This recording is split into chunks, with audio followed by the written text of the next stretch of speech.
नमस्कार, मैं हूं अरुणेश कुमार और आप देख रहे हैं यंग तरंग। बंगाल इलेक्शन एक्सप्रेस की हमारी टीम आज डॉलीगंज पहुंच चुकी है। यहां पर ममता बनर्जी की रैली होने वाली है और रैली स्थल पर ही मौजूद हैं हमारे संवाददाता राकेश।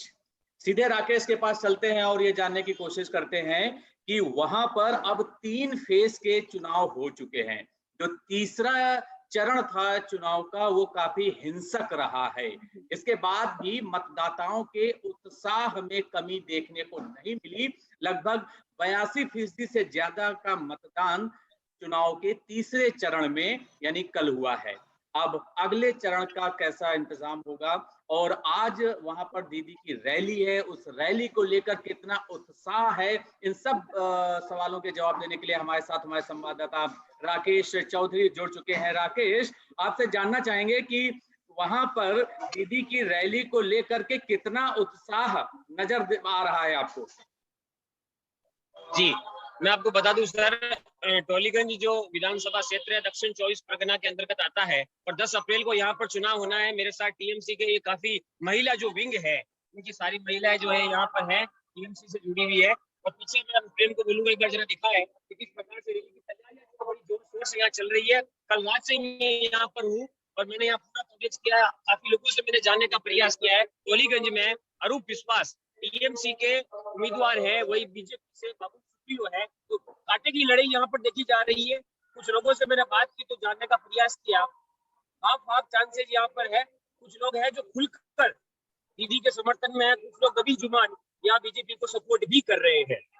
बिल्कुल, जैसा कि मैं देख पा रहा हूं राकेश, आपके साथ में कुछ महिलाएं भी खड़ी हुई हैं। क्या ये सब तृणमूल कांग्रेस की जो पार्टी है उसकी महिला कार्यकर्ता हैं या ये नॉर्मल मतदाता हैं? और इनसे बात कीजिए और जरा पूछिए कि दीदी की रैली को लेकर ये कितना उत्साहित हैं और कितने लंबे से इंतजार कर रही हैं और किस तरीके से आने वाले अगला जो चौथा चरण है 10 अप्रैल को, उसके लिए वोटिंग होनी है, तो इन लोगों ने क्या माइंडसेट अपना बना रखा है, किन मुद्दों को ध्यान में रखते हुए ये लोग अपना मताधिकार का प्रयोग करेंगे? जी, सबसे पहले मैडम हम आपसे जानेंगे आपका नाम। जी, आप थोड़ा जोर से बोलेंगे। आप हमें बताइए कि जो तैयारी यहाँ पर की जा रही है, दीदी की जो ये रैली यहाँ पे होगी, जनता किन किन मुद्दों को देकर के यहाँ मतदान करने आती है? जनता क्यों चुने? जनता अरूप विश्वास को समर्थन क्यों दे?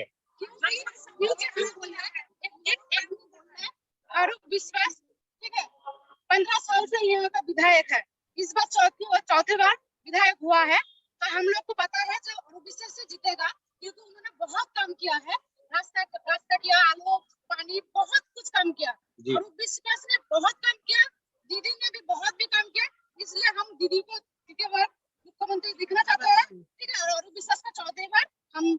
अच्छा, एक बात बताइए, हिंसा की राजनीति क्यों होती है?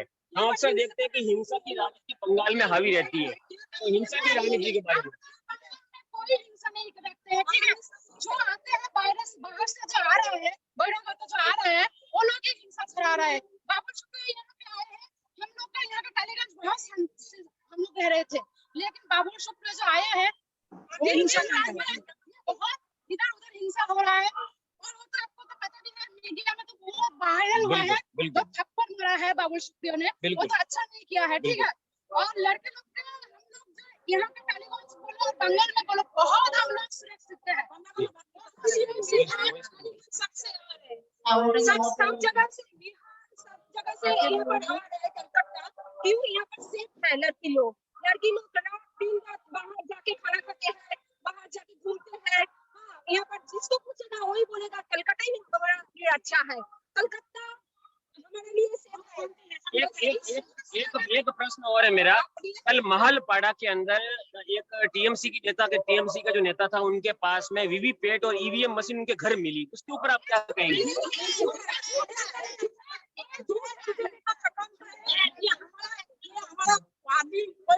कोई काम नहीं करता है, बंदा काम नहीं करता, ये बीजेपी का चक्रांत है। ये हमारा जो बंगाल है ना, शांति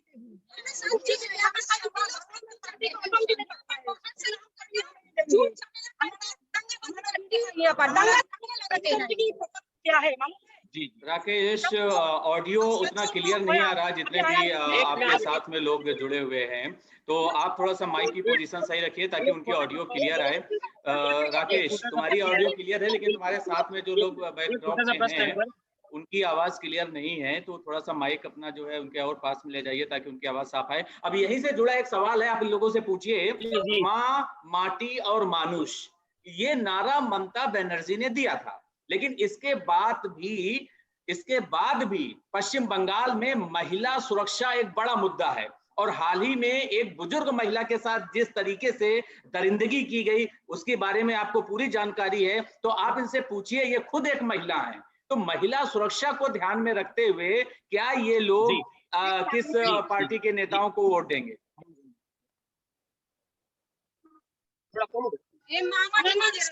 जी जी सर, मैं माँ माटी मानुष पे आता हूँ, क्योंकि बंगाल में ममता बनर्जी जब सत्ता में आई 2011 तो माँ माटी और मानुष का नारा दिया, लेकिन महिलाएं मेरे साथ है, महिलाओं से इस बारे में बात करते हैं। महिला सुरक्षा एक बहुत बड़ा मुद्दा है। एक महिला के ऊपर, एक वृद्ध महिला थी 90 वर्ष की, उनके बाद उनकी देहांत भी अभी हो चुका है, उनके ऊपर टीएमसी के वर्करों ने हमला किया था। इसके पर आप क्या कहेंगे? उत्तर प्रदेश, गुजरात, मध्य प्रदेश, कोई लड़की का कोई वर्ष नहीं है, जब तो घर में घूमेगा तब भी उसका कुछ हो जाता है, लेकिन हमारे इधर कोई नहीं, एक देर बाद रास्ते में घूमो, कोई नहीं देखता है।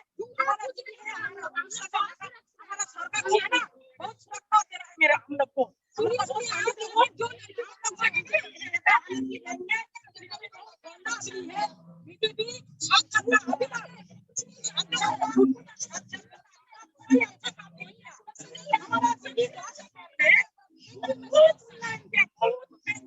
हमारा भाभी भी रेशन भी आ रहा है, खाना भी मिल रहा है, घर भी मिल रहा है, सब मिल रहा है। हमारा दीदी बार-बार चाहिए।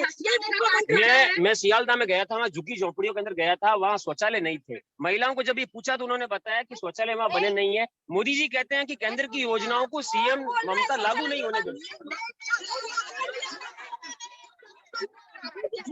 आवाज फिर क्लियर नहीं है राकेश, आवाज क्लियर नहीं आ रही है आपके साथ जितने भी ये लोग खड़े हुए हैं, महिलाएं जो बोल रही हैं, आप इनसे ये पूछिए, आप हमें जवाब दीजिए इस बात को ध्यान में रखते हुए।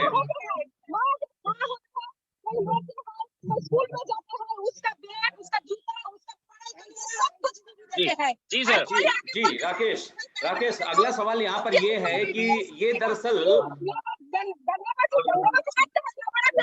जी आवाज बिल्कुल क्लियर नहीं आ रही है, जो भी महिलाएं आपके साथ में खड़ी हुई हैं, इसलिए बेहतर होगा कि आप खुद इस तरह के जो है सवालों का जवाब दीजिए।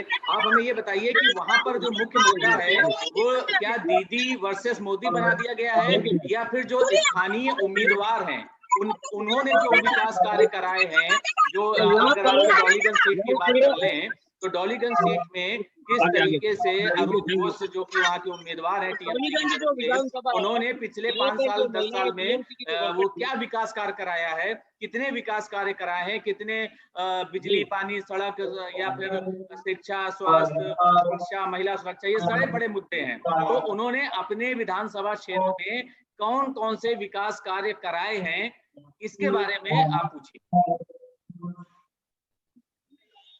सर, यहाँ जहाँ तक विकास कार्यों की बात है, मैंने यहाँ की पब्लिक ओपिनियन ली थी। सड़कों का जो निर्माण कार्य है वो काफी अच्छा है, यहाँ पर साफ सफाई की व्यवस्था भी काफी अच्छी दिखी, लेकिन झुग्गी झोपड़पट्टियां यानी मुख्यमंत्री जो आवास योजना यहाँ पर जो दीदी चलाती है उसका कहीं ना कहीं लाभ यहाँ पर लोगों को नहीं मिल पाता है, ये बात भी बिल्कुल स्पष्ट।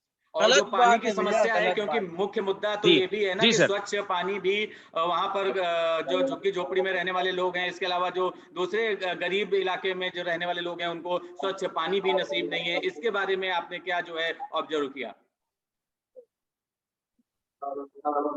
टोलीगंज विधानसभा एक पोस्ट कॉलोनी एक विधानसभा क्षेत्र है, और टोलीगंज पोस्ट कॉलोनी होने के साथ साथ आप इसको बंगाल का मुंबई कह सकते हैं, क्योंकि यहाँ बांग्ला फिल्म इंडस्ट्री बहुत बड़े स्तर पर कार्य करती है। तो यहाँ पर पानी की जो समस्या है वो काफी अच्छी, एक प्रकार से कह सकते हैं कि पानी की समस्या लोगों को नहीं है, यहाँ प्रॉपर लोगों को पानी मिलता है। बिल्कुल तो अब आखिरी में आपसे जानना ये चाहेंगे कि आज की रैली को जो लेकर के कितना क्रेज है, क्योंकि अभी ज्यादा भीड़ मुझे नजर आ नहीं रही है और 3:30 बजने जा रहा है, 1 ही घंटा बचा हुआ है ममता बनर्जी की रैली का, तो वहां पर क्या खाली कुर्सियां नजर आ रही हैं मुझे, तो क्या आपको लग रहा है कि ममता बनर्जी जिस तरीके से व्हील चेयर पर आजकल रैलियां कर रही हैं, लोगों को संबोधित कर रही हैं, तो ये व्हील चेयर से सीएम की चेयर तक पहुंच पाना इस बार उनके लिए आसान होगा या मुश्किल होगा? आपका ऑब्जर्वेशन क्या कहता है राकेश? सर, मैं कल रात से इस टॉलीगंज विधानसभा क्षेत्र में हूँ। मैंने यहाँ लोगों से बात की है। कुछ लोग हैं जो कहते हैं कि ममता दीदी का काम अच्छा है, कुछ लोग हैं जो उनके खिलाफ भी हैं। ये कह रहे हैं कि बीजेपी की हवा चल रही है और बीजेपी इस बार सत्ता में यहाँ पहली बार बंगाल में सत्ता प्राप्त कर सकती है। जहां तक टॉलीगंज विधानसभा क्षेत्र की बात है, बाबुल सुप्रियो जो यहाँ के केंद्रीय मंत्री हैं और सांसद भी हैं, उनको यहाँ से टिकट मिला है, यहाँ से वो उम्मीदवार है। तो भीड़ जो है, तो फिलहाल मैदान पूरा खाली है। यहाँ पर 4:30 से 5 बजे के आसपास यहाँ पर लोगों के आने की संभावनाएं हैं। 4:30 से 5 बजे के आसपास रैली संबोधित की जाएगी ममता बनर्जी के द्वारा अरूप विश्वास के समर्थन में। तो ये थोड़ा अगर हम यूं देखें तो अभी जो मैदान है वो पूरा खाली है, केवल टीएमसी के वर्कर यहाँ पर नजर आ रहे हैं। उसके अलावा और कोई भी पब्लिक फिलहाल यहाँ पर नजर आ नहीं रही है। और व्यवस्थाएं अगर मैं बता दूं आपको, 4 ब्लॉक यहाँ पर बनाए गए हैं और 4 ब्लॉक के अंदर भी सोशल डिस्टेंसिंग रखते हुए यहाँ पर कुर्सियां जो है वो यहाँ पर लगाई गई है। तो अगर देखा जाए तो सोशल डिस्टेंसिंग, कोरोना से बचाव के तहत सारा का सारा काम वहां पर किया जा रहा है। लेकिन कितनी भीड़ इस रैली में आ पाएगी, ये हम आपको बराबर अपडेट करते रहेंगे। बिल्कुल, बहुत बहुत धन्यवाद राकेश चौधरी हमारे साथ जुड़ने के लिए और सारे लाइव अपडेट्स देने के लिए। और जब ये रैली होगी उसके बाद पता चल पाएगा कि ममता बनर्जी की रैली को सुनने के लिए कितने सारे लोग वहां पर आ पाते हैं।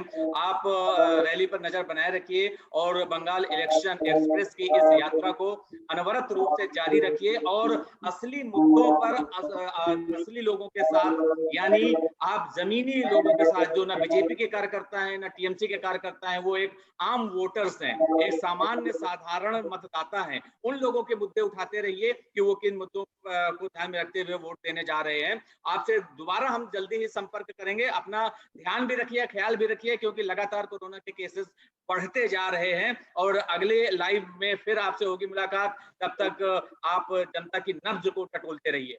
तो ये था डॉलीगंज से हमारे संवाददाता राकेश चौधरी, जो कि हमारे साथ लाइव जुड़े हुए थे और बता रहे थे कि वहां पर बीजेपी के जो उम्मीदवार हैं बाबुल सुप्रियो और अरूप विश्वास जो कि टीएमसी के उम्मीदवार हैं, उनके बीच में कितना कड़ा मुकाबला होगा ये देखने को 2 मई को ही पता चलेगा जब रिजल्ट आएगा। लेकिन यहाँ पर इलेक्शन अगले फेज यानी चौथे चरण में यहाँ पे चुनाव है डॉलीगंज में, जो कि 10 अप्रैल को प्रस्तावित है।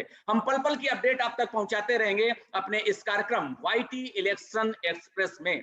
आप बने रहिए हमारे साथ, देखते रहिए यंग तरंग, और आप हम अपना फीडबैक इस वीडियो के बारे में, हमारे इस लाइव रिपोर्टिंग के बारे में जरूर दीजिए।